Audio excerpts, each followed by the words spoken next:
ஒரு ரீட்டைலர் ம். எனக்கு இதுதான் ஒர்க் ஆகும், ம். என்னோட யூஎஸ்பி இதுதான், ம். எனக்கு இது சூப்பரா வரும் ம். அப்படிங்கறத நிறைய நேரம் மறந்துடுறாங்க. ஆமா. இல்ல அவங்களுக்கே தெரியாம செஞ்சுட்டு இருந்துட்டு விட்டுறாங்க. எனக்கு இதுதான் ஒர்க் ஆகும்னு எப்படி காயின் பண்ண முடியும்?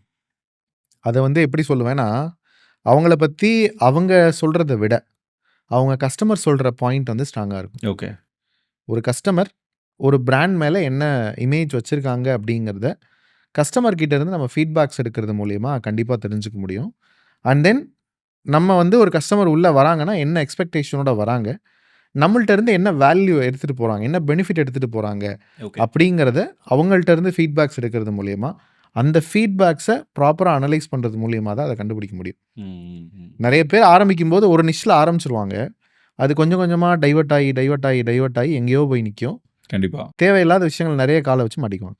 அதுலயுமே பாத்தீங்க அப்படின்னா காம்படிட்டர்ஸ் இது பண்ணியிருக்காங்க. புதுசா பக்கத்துல கடை ஆரம்பிச்சு இதெல்லாம் பண்ண போறாங்கன்னு சொல்லி ஆமா. ஃபர்ஸ்டே தெரிஞ்சுக்கிட்டு அதே மாதிரி இவங்க ட்ரை பண்ணுவாங்க. அவங்களுக்கு ஒர்க் ஆகும், இவங்களுக்கு இங்க ஒர்க் ஒர்க் ஆகாது. ஏன்னா கஸ்டமர் எக்ஸ்பெக்ட் பண்றது வர்றது ஒண்ணு, கரெக்ட். இவங்க குடுக்கறது ஒண்ணு. கொடுக்கறது ஒண்ணு. இங்க தான் பிரச்சனையே.